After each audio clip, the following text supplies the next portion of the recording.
Hello నమస్తే. నేను అన్నపూర్ణ మామిడిపల్లి విజయవాడ రుచుల్లో అనే శీర్షికలో నేను మీకు ఈ మధ్య చాలా రోజులైంది వంట చేసి రకరకాల కారణాలు మా హస్బెండ్ హెల్త్, మూర్తి గారి హెల్త్ బాగా అప్సెట్ అవటం ఒకటి, నాకు కూడా అంత బాగుండకపోవడం, ఫంక్షన్స్కి వెళ్ళి రావడం, ఇలా రకరకాల కారణాలతో నేనేం చేయలేకపోయాను.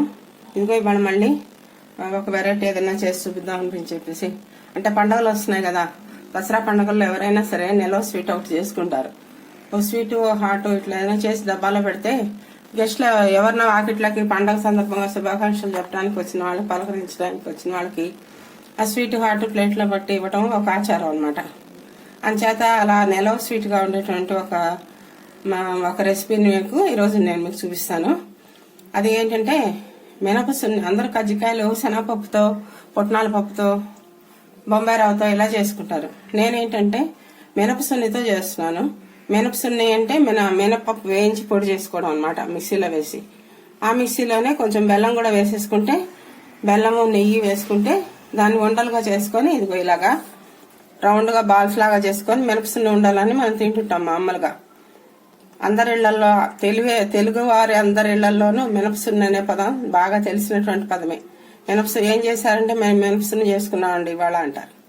అలాగనమాట. అలా చేసుకున్నటువంటి మినపసున్నిని దాంట్లో డ్రై ఫ్రూట్స్ అవన్నీ వేసి తయారు చేసి దాన్ని కజ్జికాయల్లో వేసి కజ్జికాయల్లో లాగా తయారు చేస్తాను. దాన్ని మళ్ళీ పాకంలో వేస్తాను. మినపసున్నితో కజ్జికాయ పాకంతో చేసినటువంటి మినపసున్ని పాకంతో చేసినటువంటి కజ్జికాయగా మనం దీన్ని చెప్పుకోవచ్చు. అంటే కొంచెం అన్ని ఎప్పుడు ఒకటే రకంగా శనగపప్పు అది ఇది వేసి చేసుకునే బదులు కొంచెం డిఫరెంట్ గా ఉంటుంది. పండక్కి ఒక స్పెషల్ గా మనం ఫీల్ అవుతాం. డిఫరెంట్ గా వచ్చిన వాళ్ళకి పెట్టినా కూడా ఇది మామూలు కొరికినప్పుడు కజ్జికాయలా ఉంది, తర్వాత ఏంటండి ఏమేసారు లోపల అని అడుగుతారు అనమాట. అలా కొంచెం చూడంగానే వెరైటీగా కనిపించాలి, తినేటప్పుడు ఎంతకంటే వెరైటీగా కనిపించాలనే ఉద్దేశంతో ఇలా చేద్దాం అనుకున్నాను. ఇది మినపసున్ని మినపప్పు వేయించి బెల్లం కలిపి దీన్ని ఇట్లా తయారు చేశాను. దీంట్లోకి డ్రై ఫ్రూట్స్ వేయాలి. జీడిపప్పు, బాదం పప్పు, పిస్తా పప్పు, యాలక్కాయలు వేయాలి. ఈ పంచదారని మళ్ళీ మనం ఈ చేసినటువంటి కజ్జికాయని మళ్ళీ మనం పాకంలో వేసి తీస్తాం అనమాట. చూడడానికి బాగుంటుంది, తినడానికి కూడా ఇంకా చాలా బాగుంటుంది. ఆ పాకం కోసం పంచదార. సున్నిలోనేమో బెల్లం వేసుకోండి, బయట పెట్టే పాకమేమో మీరు పంచదార వేసుకోండి. అవి డ్రై ఫ్రూట్స్ వేయించడానికి నెయ్యి అనమాట. ముందుగా నేను ఈ 3 డ్రై ఫ్రూట్స్ వేయించి ఈ మినపసున్నిలో కలిపేసేసి తయారు చేస్తాను.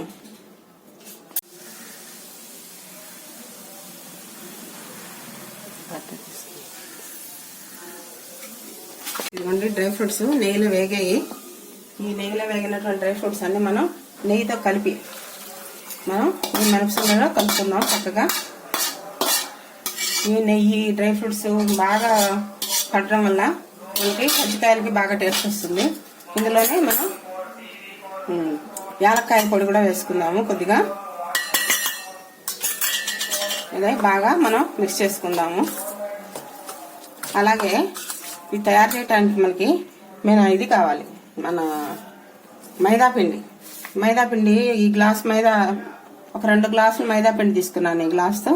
దాంట్లో కొంచెం ఉప్పు వేసి నూనె వేసి కలిపి దాన్ని కొంచెం వాటర్తో మిక్స్ చేసి ఇలా ఈ పాళంగా వచ్చేలా కలుపుకొని ఒక 10 నిమిషాల ముందు కలిపి మూత పెట్టుకోండి. అంటే మనకి పూరి చేసుకోవడానికి, ఒత్తడానికి చక్కగా స్మూత్ గా ఉంటుంది అన్నమాట పిండి. చూసారు కదా ఎలా చక్కగా స్పాంజ్ లాగా తయారైంది పిండి. దీన్ని ఇలాగా ఒత్తుకోవచ్చు. ఈ మినపప్పు సున్ని ఉంది చూసారా, ఇది కూడాను 1 గ్లాస్ మినపప్పు, 1 గ్లాస్ బెల్లము వేస్ట్ చేశాను అనమాట. 1 గ్లాస్ మినపప్పు, 1 గ్లాస్ బెల్లం పొడి. ఇప్పుడు ఈ పంచదార కూడా 1 గ్లాసున్నర పంచదార తీసుకుంటే మనకి పాకానికి వస్తుంది అనమాట. ఏది తీసుకున్నా గ్లాస్ అనే చేసేసాను నేను. మినపప్పు గ్లాసు, బెల్లం గ్లాసు, ఈ పిండి మైదా పిండి 1 గ్లాసున్నర, 2 గ్లాసులు మైదా పిండి, 1 గ్లాసున్నర పంచదార. మొత్తం అంతా ఇవే, ఇంతకు మించి వేరే ఇంగ్రీడియంట్స్ ఏమీ పెద్దగా లేవు. వీటితోనే మనము తయారు చేసుకుందాం.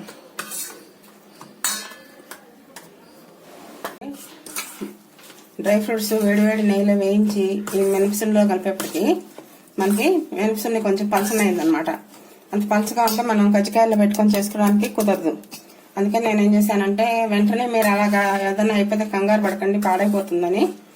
పుట్నాల పప్పు కానీ తర్వాత ఏమో పల్లీలు కానీ ఏమన్నా ఉంటే పల్లీలు అయితే వేయించుకోవాలి. పుట్నాల పప్పు అయితే డైరెక్ట్గా మనం మిక్సీలో వేసేసుకోవచ్చు. ఒక గ్లాసు అర గ్లాసు మనకు కావాల్సిన క్వాంటిటీ చూసుకొని అది పుట్నాల పప్పు పొడిలాగా వేసేసుకొని దాన్ని తీసుకొచ్చేసి మినపసుల్లో వేసి కలపండి. అప్పుడు మనకి చక్కగా చల్లారిపోయిన తర్వాత పొడి పొడిగా పాకంలో జారుగా ఉన్నటువంటిది సర్దుకుంటుంది అనమాట. అప్పుడు మనం దీన్ని కజ్జికాయల్లో పెట్టి చేసుకోవచ్చు. ఈ కొంచెం పొడి వేసినందువల్ల మనకి బెల్లం క్వాంటిటీ టేస్ట్ ఏం తగ్గదు. ప్లస్ పుట్నాల పప్పు వేయటం వల్ల టేస్ట్ ఇంకా కొంచెం ఎక్కువగా మంచి టేస్టీగా ఉంటుంది అనమాట. చాలా మంది మినపసున్నిలో సగం పుట్నాల పప్పు సగం మినపప్పు కలిపి కూడా చేసుకుంటారు. అదొక అలవాటు కూడా కొంతమందికి ఉంటుంది. చూసారు కదా, ఇందాక జారుగా ఉన్నది ఇప్పుడు చక్కగా గట్టిపడిపోయింది. మనం కజ్జికాయలో పెట్టేటప్పటికి ఇలాగా బాగుంటుంది అనమాట, చెదిరిపోకుండా చక్కగా వస్తుంది. చూసారు కదా. అందుకని ఏదైనా పదార్థం పాడైందంటే వెంటనే కంగారు పడిపోయి ఏంటి ఇది ఇలా అయిందని కాకుండా వెంటనే ఆల్టర్నేట్ ఏంటనేది మనం కనుక ఒక సెకండ్ ఆలోచిస్తే దానికి ఇది చేసుకుంటే బాగుంటుందని మనకు ఐడియా వస్తుంది అనమాట. ఇదిగోండి, కజ్జికాయల్లో పెట్టే పిండి రెడీ అయిపోయింది. కజ్జికాయలు చేయడానికి కావాల్సిన వత్తడానికి పూరి పిండి రెడీ అయిపోయింది. ఇప్పుడు ఈ పంచదారని మనము పాకం పట్టుకుందాము. నేను కజ్జికాయలు ఒత్తి పెట్టి మీకు చూపిస్తాను తర్వాత. ఈ మైదా పిండి చిన్న చిన్న ఉండలుగా చేసుకోండి. మన చిన్న ఉసిరికాయంత ఉండలు చేసుకుంటే చాలు, ఎందుకంటే మనకి ఇక్కడ ఉన్న మోల్డ్ చిన్నది కదా. అందుకని ఈ ఉండల్ని మైదా పిండిలో కలిపేసి పొడి మైదా పిండిలో ఇలాగా నొక్కేసేసి పెట్టుకోండి. నొక్కిన తర్వాత చక్కగా పూరి ఒత్తుకోండి. పూరి ఒత్తుకొని ఈ పూరిని దీని మోల్డ్ మీద వేసేసి ఆ మోల్డ్ లోపల ఇదిగో ఇప్పుడు మనం ఈ సున్ని కలిపి పెట్టుకున్నాం కదా, ఈ సున్ని దీంట్లో పెట్టేసేసి దీంతో ఫోల్డ్ చేసేయండి. ఎక్కడా చినక్కూడదు. చినిగింది అనుకోండి దాంట్లో నుంచి ఉన్న పదార్థం అంతా బయటకు వచ్చేసి నూనె అంతా పాడైపోతుంది. జాగ్రత్తగా చేసుకోండి. ఒకవేళ పిండి కొంచెం గట్టిగా ఉందనిపిస్తే మీరు నేను చూపిస్తాను మళ్ళీ. ఇక్కడ నొక్కే చోట కొంచెం వాటర్ కనుక రాసుకుంటే పిండి ఓపెన్ అవ్వదు అనమాట. కజ్జికాయ ఓపెన్ అవ్వదు. దాంతో మనము చక్కగా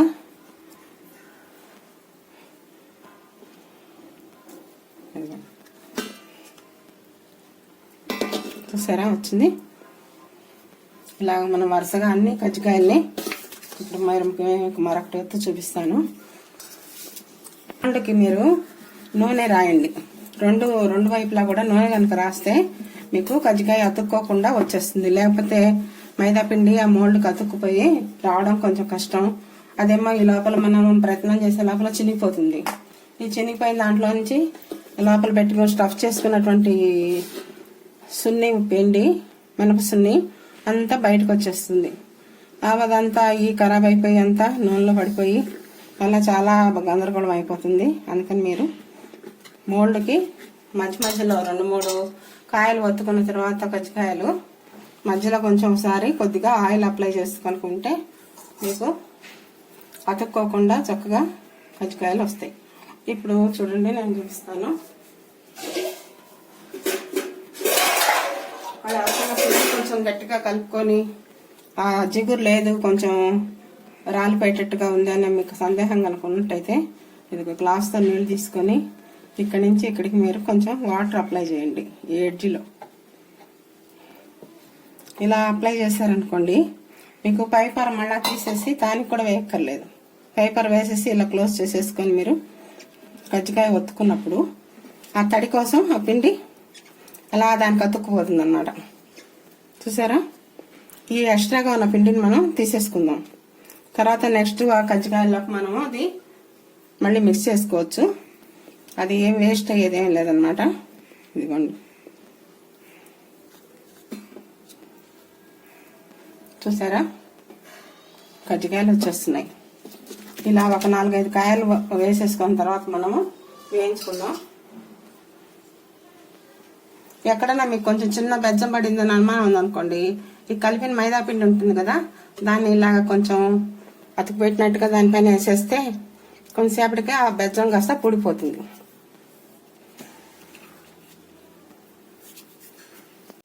ఇదిగోండి కజ్జికాయలు ఆయిల్ కాగిపోయింది, ఇందులో వేస్తున్నాను.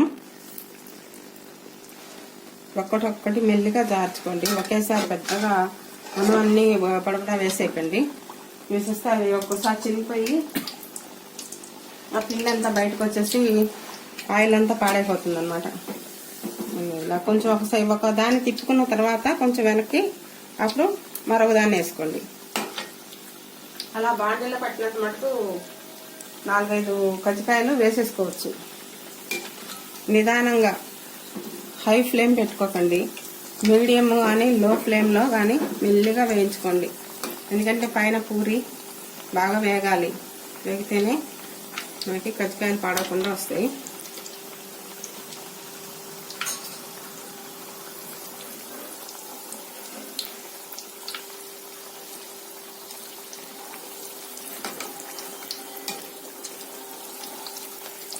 ఈ కజ్జికాయలు ఎప్పుడు కూడాను మనం మైదా పిండితోనే చేసుకోండి. గోధుమ పిండి అది హెల్త్కి మంచిదే, కానీ మైదా పిండి లాగా పలచగా ఉడుకోవడానికి రాదు. ఆ తర్వాత ఏమో అదంతా మనకి పాకం పట్టి అంతా చేసేటికి మెత్తగా అయిపోతాయి. చక్కగా మైదా పిండి వాటిలాగా కరకరలాడుతున్నట్టుగా బాగుండవు, తోలులాగా వేలాడిపోయినట్టుగా వచ్చేస్తాయి. అందుకని హెల్త్కి మంచిదైనప్పటికీ కాకపోయినప్పటికీ కొన్ని ఐటమ్స్కి మైదా పిండి తప్పనిసరిగా వాడి చేరవలసిందే. వాటిల్లో ఈ కజ్జికాయలు కూడా ఒకటి అన్నమాట.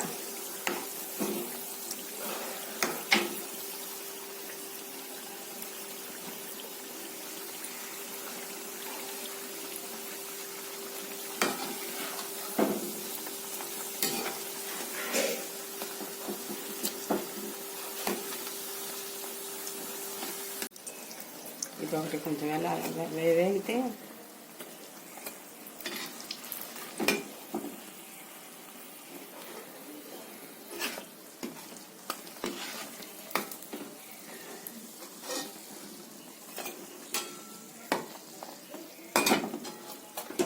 ఇదిగోండి వేగినటువంటి కజ్జికాయలు. పక్కనే ఉన్న పాకం తీగ పాకం, లేత తీగ పాకం కాకుండా కొంచెం ముదురు తీగ పాకం పట్టుకోండి. పాకాన్ని 1 గ్లాస్ పంచదారకి 1/2 గ్లాస్ వాటర్ వేసి పాకం పట్టుకోండి.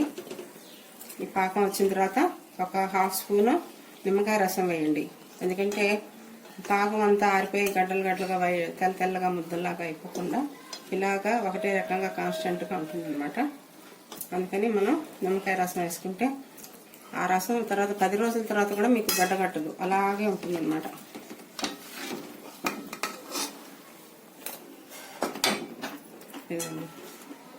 ఒక్కొక్కటి మెల్లిగా నానినట్టుగా ఒక 5 నిమిషాలు ఉంచండి. దాంట్లో ఉంచితే దానికి పాకం పడుతుంది.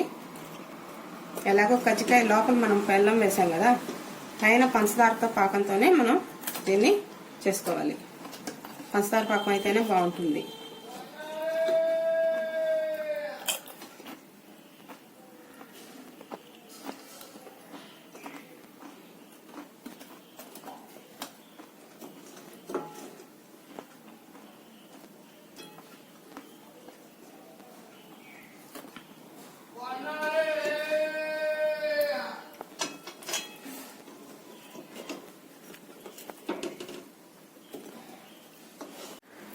ఇదిగోండి మినపసున్ని పెట్టి కజ్జికాయలు తయారు చేసి, మినపసున్ని డ్రై ఫ్రూట్స్ బెల్లం వేసిన మినపసున్ని దాంతో కజ్జికాయ లోపల పెట్టి కజ్జికాయ తయారు చేసి కజ్జికాయలు వేయించిన తర్వాత దాన్ని మళ్ళీ మనం పంచదార పాకంలో వేసాం.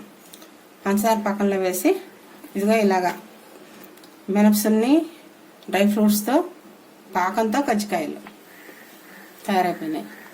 వేసుకొని ఈ దసరా పండగకి మీరందరూ ఇదొక స్పెషల్ ఐటెంగా తయారు చేసుకోండి. చేసుకొని చక్కగా వచ్చింది మీ ఇంటికి ఎవరన్నా చుట్టాలు గెస్టులు వచ్చిన వాళ్ళకి పెట్టడం, మీరు తినటం.